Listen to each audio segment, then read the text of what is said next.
Hello বন্ধুরা, আশা করি তোমরা সবাই ভালো আছো। আর এতক্ষণে থাম্বনেল দেখে বুঝতেই পেরে গেছো আজকের ভিডিওটা একটু অন্য ধরনের। হ্যাঁ বন্ধুরা, আমরা যারাই যে কোনো কাজ করি না কেন সেটাকে স্পোর্টিংলি নিলে তবেই কিন্তু আমরা সাকসেসফুল হতে পারি। আর এই ছাদ বাগান যারা করি তারা জানি আমাদের সঙ্গে থাকে প্যাশন, আবেগ, সমস্ত কিছু ওতপ্রোতভাবে জড়িত। তবেই এই কাজগুলো এই পাগলামির পর্যায়ে নিয়ে গিয়ে করতে পারি এবং একটা সুন্দর ছাদ বাগান তৈরি হয়ে ওঠে। আজকে আমাকে দেখো, বাড়িতে বেশ কিছু গ্রিল রাখা ছিল, সেখান থেকে এই 3টে স্ট্যান্ড তৈরি করে নিয়েছি। ছাদ বাগান করি যখন সারা দিন মাথায় কিন্তু ছাদ বাগানের কথা চলে, সেখান থেকেই এই গ্রিলগুলোকে ব্যবহার করে এই স্ট্যান্ডগুলো তৈরি করে নেওয়া। এবার কিন্তু এই স্ট্যান্ডগুলোকে পেন্ট করে নেব যাতে এগুলো আরও ভালো থাকে, জলে বৃষ্টিতে নষ্ট না হয়ে যায়।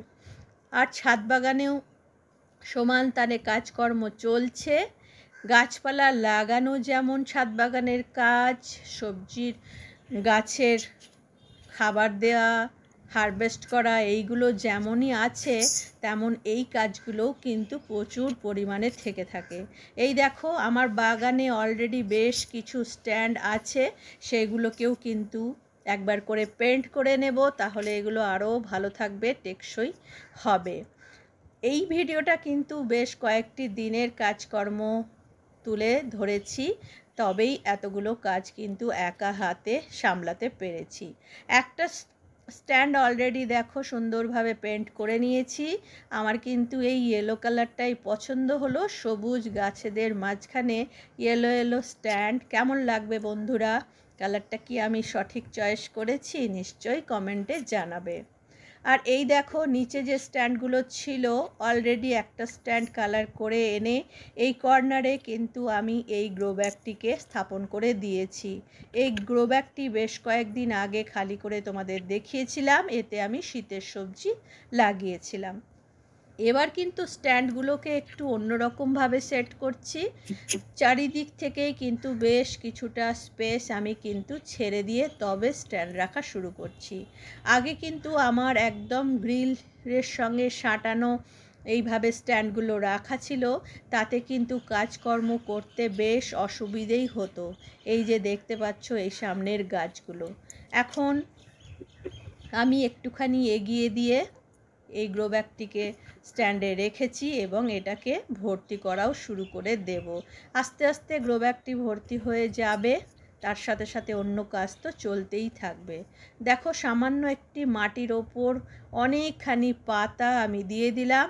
এই শুকনো পাতা কিন্তু ছাদ বাগানের একটা অতি প্রয়োজনীয় জিনিস। এতে যেমন ছাদ বাগান হালকা থাকে, খুব সহজে বড় বড় গ্রো ব্যাগ গামলা ভরতে পারি, আবার গাছেরা কিন্তু এই শুকনো পাতা থেকেই পরবর্তীকালে খাবার পেয়ে যায়। এদিকে কিছু পুরনো মাটি রিচার্জ হচ্ছে। পুরো ছাদের অবস্থা দেখতেই পাচ্ছ। খুব তাড়াতাড়ি তোমাদের সুন্দর সেটআপ করা ছাদ বাগানের ভিডিও নিয়ে কিন্তু অবশ্যই আসবো। তার আগে এই কাজের কর্মকাণ্ডগুলো তোমাদের সামনে তুলে ধরলাম। একটা স্ট্যান্ড তোমরা দেখতেই পেলে সুন্দর করে পেন্ট করে দিয়েছি। লাউ গাছগুলোর গ্রোথ দেখে নাও বন্ধুরা, প্রতিদিন বাড়ছে। আর আমার ছাদ বাগানের নতুন অতিথি এই যে একটা সোলার লাইট। বড় ছেলে এই লাইটটা আমাকে গিফট করেছে, যেহেতু আমাকে সন্ধেবেলার দিকে বেশ কিছু কাজকর্ম করতে হয়, তাই এটাকে চার্জে বসিয়েছি। লাইট রাত্রেবেলায় জেলে তোমাদের দেখাবো। এই দিকের গাছগুলো অলরেডি ফাইনাল সেটিং করা হয়ে গেছে। এখানের গাছগুলোর আর কোনো পরিবর্তন করব না। গরমের বেশ কিছু সবজি, এখানে লতানো সবজি গাছও আছে, তাদেরও গ্রোথ খুব ভালো। আর এই ক্যাপসিকাম গাছটা একবার দেখে নাও বন্ধুরা, কী হারে ক্যাপসিকাম ধরেছে। তার মাঝেই কয়েকটি লঙ্কাও কিন্তু আমি হারভেস্ট করে নিলাম।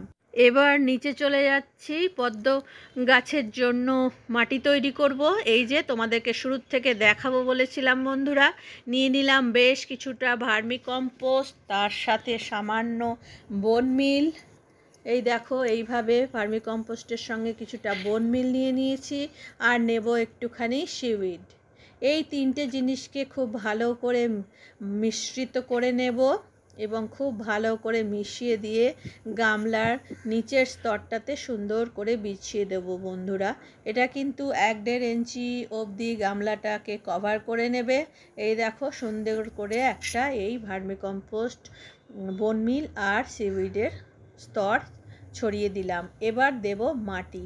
এই মাটিটা কিন্তু একদম পিওর মাটি, এতে কোনো রকমের খাবার মেশানো নেই, একদম গার্ডেন সয়েল তুলে নিয়ে এসেছি।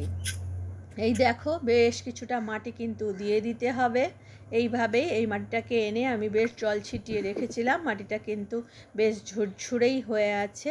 একটুখানি এগুলোকে ভেঙে নিতে হবে, যেহেতু শুকিয়ে গেছিলো বলে এইভাবে দেখো ডালা পেকে গেছে। সুন্দর করে মাটিগুলোকে এইটার দ্বারা আমি ভেঙে ভেঙে নিচ্ছি এবং এরপরে দিয়ে দেব জল। বেশ কিছুটা জল দিয়ে 1-2 দিন কিন্তু এই মাটিটা আমি রেখে দেব। এটা কাদা কাদা হয়ে যাবে, মাটিটা তৈরি হয়ে যাবে, তারপর কিন্তু টিউবারগুলো প্রতিস্থাপন করব। তো তোমরা দেখতেই পেলে পদ্ম ফুলের মাটি তৈরি করা খুবই সহজ, এখানে সেরকম কিছু করার নেই। নিচের স্তরের খাবারটা শুধু এইভাবে দিতে হয় এবং ওপর থেকে মাটিটা আলাদা করে লেয়ারে দিতে হয়। খাবারের সঙ্গে মাটিটা কিন্তু মিশিয়ে দিতে নেই, তাহলে কিন্তু পদ্ম গাছের টিউবারগুলো পচে যাবে। এই দেখো ওপর থেকে সুন্দর করে বেশ কিছুটা জল আমি বারবার দিয়ে দিচ্ছি, যাতে সম্পূর্ণ মাটিটা ভিজে গিয়ে একটা কাদার মতো সৃষ্টি হয়। তারপর 1-2 দিন রেখে আমি কিন্তু পদ্মের যে টিউবারগুলো দেখতে পাচ্ছ আমি জলে ডুবিয়ে রেখেছি, সেইগুলোকে আমি প্রতিস্থাপন করে দেব। এই যে দেখো এগুলোকে জলে ডুবিয়ে রাখায় এগুলোতে কি সুন্দর শিকড়ও কিন্তু বেরোচ্ছে বন্ধুরা। এই প্রত্যেকটি টিউবার আমি আর 1-2 দিনের মধ্যেই নতুন গামলাটায় প্রতিস্থাপন করে দেব। তাহলে তোমরা দেখে নিলে কিভাবে পদ্মের জন্য মাটি তৈরি করতে হয়।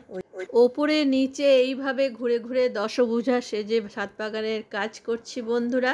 তাই তো প্রথমেই কথাটা বললাম, স্পোর্টিংলি নিতে হবে। যে কোনো জিনিস স্পোর্টিংলি নিলে তবেই কিন্তু এত ভালোভাবে কাজকর্ম করতে পারবো, যেখানে কোনো বিরক্তি নেই, শুধুই ভালো লাগা আর ভালো লাগা। আমি তো আমার শখের বাগান নিয়ে বেশ ভালোই আছি।